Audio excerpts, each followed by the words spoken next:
Hello, and welcome to DE Classified, a podcast showcasing the history of destroyer escorts. Each month, a member of USS Slater's education crew will highlight a specific destroyer escort and share the stories of the sailors who served aboard these trim but deadly ships.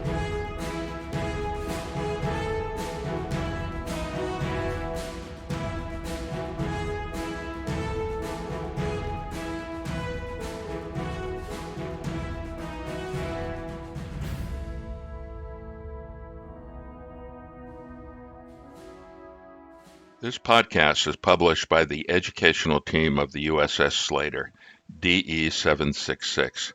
But this podcast isn't just about the USS Slater. It's an introduction to the genesis story of all destroyer escorts. All these ships are connected by the shared experiences of sailors who served on them, and by the mission of the Destroyer Escort Historical Museum, the organization that runs the USS Slater. This is a complex story that will be told in multiple segments. We plan on aggregating them into a single playlist. Be sure to like and subscribe to stay in the loop. The story spans 8 years, from concepts that were first discussed in late 1937 until massive shipyards started to commission destroyer escorts in large numbers in 1943. It's about changes in American public opinion, isolationists, internationalists, pro-British, American first. It's also about the evolution of American strategic thinking, largely driven by the very hard experiences of our British allies. It's about a period of dramatic growth in our economy, from a country hobbled in depression to an economic powerhouse. And it's about revolutionary new technologies that were used on destroyer escorts. In 1935, Germany negotiated the Anglo-German Naval Agreement with Britain. The agreement limited the size of the German surface fleet to 35% of the Royal Navy. But more disturbing, it permitted parity between the number of German submarines and British submarines. In retrospect, this was an extremely bad diplomatic move, and it would cost Great Britain very dearly. The agreement was signed on June 18, 1935, and U-1 was commissioned 11 days later. How was this even possible? Long before this agreement was signed, German World War I U-boat designs were secretly improved using shell companies in other nearby countries. As early as 1937, the resurgence of the U-boat threat was recognized by the Navy Commander-in-Chief, Admiral Hepburn, and also by President Franklin Roosevelt. They both had World War I experience with a class of ships that were designed to fight U-boats, the subchaser. Admiral Hepburn approached the Navy General Board on a new subchaser design. The General Board is a committee of senior naval officers who evaluate numerous Navy-related issues, including the characteristics of all new ship designs. Specific characteristics noted: 1. The immediate need was for coastal work in the time of war. They needed to carry on submarine sound operations more efficiently than destroyers. They should be cheaper than destroyers. They should free up destroyers from anti-submarine warfare. Destroyers were needed for fleet operations. They should be manufactured in large enough numbers to permit operations under adverse sea conditions. The estimate was at least 200 tons. And they should be simple to use by newly commissioned officers and crew. They were going to probably be manned by Naval Reserve personnel. Unlike their later performance with the Destroyer Escort program, the General Board did a fine job with the Subchaser program. In early 1938, they agreed on 2 basic designs, both diesel-powered. The larger was steel construction, and the smaller was wooden construction. While the Navy was off to a good start in 1938, they were unable to produce these relatively simple warships en masse until the second quarter of 1942. Over 4 years. Why? Well, this is a complex story that we'll cover in later episodes. While the Subchaser program was being developed, the primary anti-submarine warships available to the United States Navy were World War I air destroyers of the Wickes and Clemson classes. These warships, despite their obsolescence, would contribute significantly to the Battle of the Atlantic. They were collectively known as four-pipers for their distinct smokestacks. They were some of the fastest ships in the world at the time. Their prime armament were guns and torpedoes. They suffered from several design flaws that limited their capabilities as anti-submarine warships. Although they were fast, they needed to cruise efficiently at slow speeds. Convoys were slow, U-boats underwater were slow, and the sonar of the day didn't work well at high speed. Maneuverability and seakeeping in adverse sea conditions were important. We'll publish a separate video that focuses on four-pipers, the good, the bad, and also the ugly. In the fall of 1940, Winston Churchill and Franklin Delano Roosevelt negotiated the Destroyer for Bases Agreement. 50 of the old four-pipers were sold to the Royal Navy in exchange for leases to establish military bases on British possessions in the Western Hemisphere. While the American Navy could have used those 50 four-pipers during the U-boat crisis of 1942, the Navy bases and the air stations constructed on those leased properties were even more valuable. This deal was a win-win. As World War II progressed during 1939 and 1940, the British divided their destroyer designs into two distinct subtypes: escort destroyers that focused on anti-submarine warfare, and fleet destroyers, which were typically larger, faster, and more expensive. While the escort destroyers were cheaper than fleet destroyers, the need for a mass-produced escort vessel became acute for the British. They developed an easy-to-manufacture warship based on a pre-war whale-catcher design. This became the Flower-class corvette. While they weren't ideal, they became an essential resource for North Atlantic convoy protection. Following the defeat of France in 1940, the United States passed the Two-Ocean Navy Act, the Vinson-Walsh Act. This bipartisan legislation was a very good thing. It directly led to the construction of the American Navy battle fleet that turned the tide of the war in the Pacific in 1943.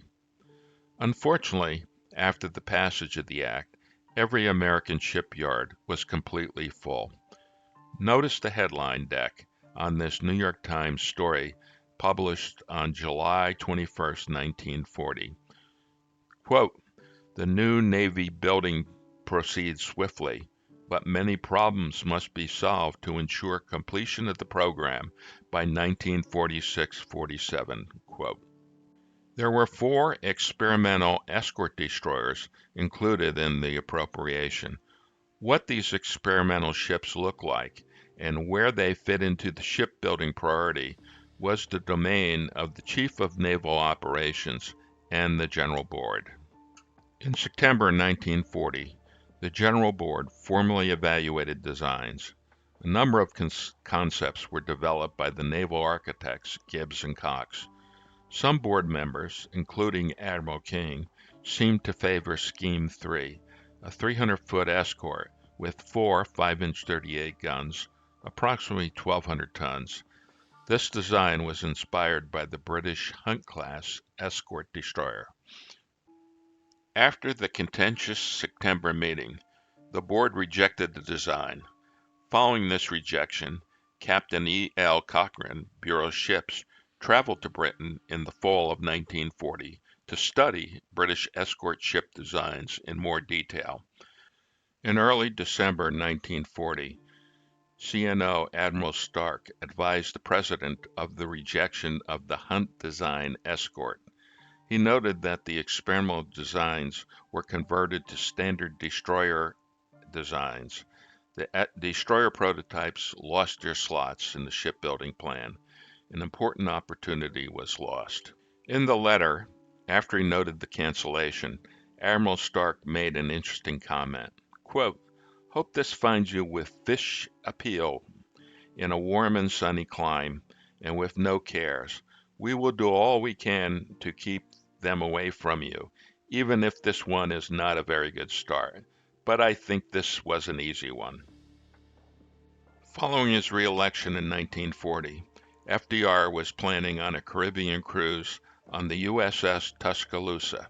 Officially, this was an inspection tour associated with the Destroyer for Bases deal. Unofficially, there was going to be some fishing involved. During the cruise, the President received an important message from Churchill. This was a very detailed message outlining resource requirements which Britain needed from America. This included resources needed to deal with U-boats. However, it also noted one looming problem. They were out of money. 20 years later, in his memoirs, Churchill noted, quote, that this letter was one of the most important he ever wrote, that Harry Hopkins, then unknown to me, told me later that Mr. Roosevelt read and reread this letter as he sat alone on his deck chair, and that for 2 days he did not seem to have reached any clear conclusion. He was plunged into intense thought, and he brooded silently.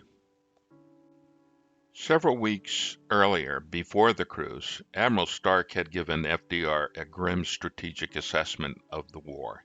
Stark noted, quote, that if Britain wins decisively against Germany, we could win everywhere.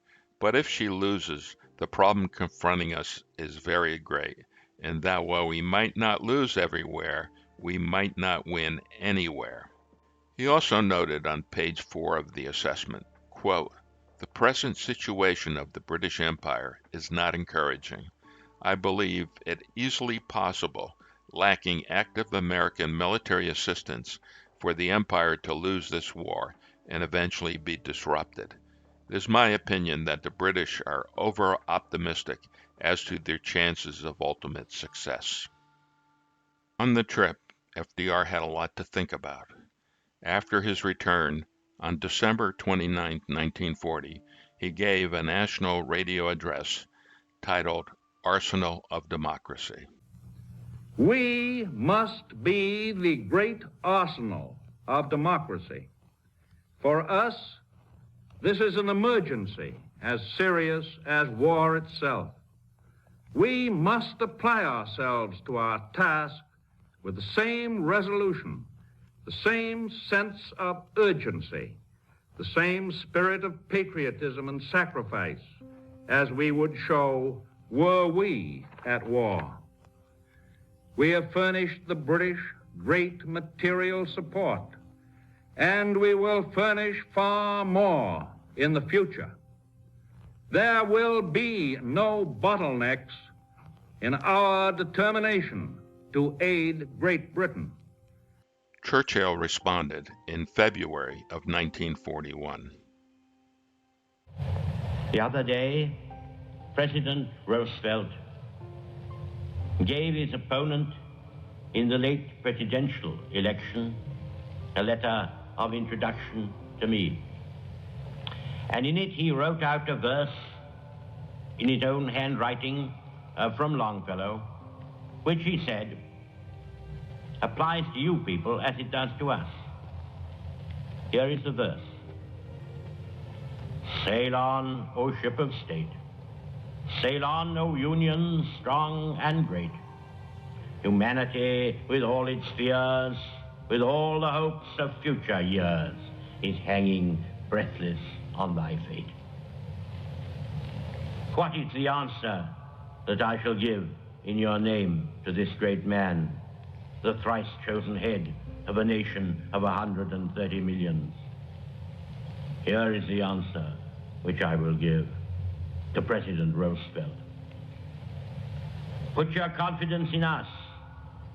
Give us your faith and your blessing, and under Providence, all will be well.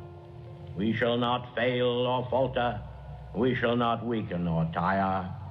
Neither the sudden shock of battle nor the long-drawn trials of vigilance and exertion will wear us down. Give us the tools, and we will finish the job. The result was the Lend-Lease Act. When it passed in March of 1941, the British could now afford to buy ships and a lot more, but the very real shipbuilding bottlenecks persisted. Captain E.L. Cochrane, upon his return from Britain, asked Gibson Cox to revisit the destroyer escort designs. This resulted in a new concept for the British destroyer escort. Informally and formally, this was presented to the CNO and the General Board during the first half of 1941. On June 27th, the General Board formally revisited the destroyer escort design. While this meeting was titled the Building Program Combat Ships 1943, a significant portion addressed the destroyer escort program. One day wasn't enough, and the meeting was extended to June 30th. Also, in June 1941, the British Supply Council in North America put forth a formal request from, quote, the Prime Minister and from the First Lord of the Admiralty for escort vessels, minesweepers, and tugs. It is understood that the USA have designed a convoy escort vessel of 1,500 tons. If the production of such a ship is a reasonably early prospect, the building and release of some of them would be a great contribution towards solving our convoy problem. On July 8th, the General Board once again recommended that no escort vessels of the proposed type be built. However, they also noted that this only applied to the U.S. Navy and not to the British request. In August 1941, Churchill and Roosevelt had their first official in-person conference. The Atlantic Charter meeting took place in great secrecy. On the 9th of August, the British battleship HMS Prince of Wales steamed into Placenta Bay, Newfoundland, with Churchill on board. They met the U.S. Navy heavy cruiser, the USS Augusta, where Roosevelt and members of his staff were waiting. The Atlantic Charter was released several days later to the public on August 14, 1941. Presidential Roosevelt hosted the press conference on board the presidential yacht, the USS Potomac. FDR explained the need for secrecy of the meeting, given the potential threat of German U-boats. One day later, on August 15, 1941, using the Lend-Lease Act, President Franklin Roosevelt authorized the construction of 50 British destroyer escorts. On November 1, 1941, the Bureau of Ships allocated construction to 4 Navy yards: Boston, Mare Island, Puget Sound, and Philadelphia. Everything changed on December 7, 1941, when Pearl Harbor was attacked by the Japanese. Within weeks, Churchill was once again crossing the Atlantic to strategically plan the course of World War II with his new American allies. This conference was codenamed Arcadia, and it lasted from December 22, 1941 to January 14, 1942. While the conference was initiated by Churchill and FDR, the details were the providence of senior military and cabinet level officials from Great Britain and the United States. On January 6, 1942, a memo by the Shipbuilding Division Bureau of Ships regarding convoy escort vessels noted, quote, the British request contains a total of 520 escort vessels, including the 50 convoy escort vessels now under construction. The memo also noted that new shipyards had to be constructed to handle these shipbuilding requirements. This plan was authorized by Congress on February 6, 1942. Bottlenecks persisted throughout the program. Larger landing craft shared many components with destroyer escorts, and they were being built at the same shipyards. Changing priorities plagued both programs. To cope with these issues and to make use of rapidly emerging technologies, the Bureau of Ships and Gibbs and Cox came up with 6 major design variations of destroyer escorts. Their priorities were resolved largely in the favor of the destroyer escort program in November 1942. In retrospect, in 2004, the Emergency Production Historical Study noted that the delays in 1942 were largely the result of these competing priorities and not the productivity of the destroyer escort design. The study also noted that by the time destroyer escorts entered into service in late 1943, the Allies were firmly in control of the Atlantic shipping lanes, and the need for 1,000 ships had passed. Over 400 destroyer escorts were canceled, and priorities shifted back to landing craft. This was a quick overview of the Genesis story. We'll drill into more details in subsequent videos. Please like and subscribe to stay in the loop. Thank you for watching.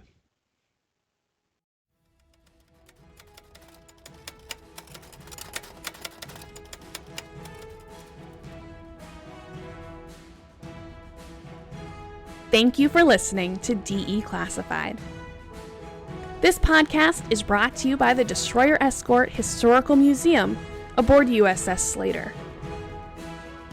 You can find a transcript of this episode, accompanying photos, and a bibliography at ussslater.org/DE-classified. And I hope you'll join us next month when we DE-classify another destroyer escort.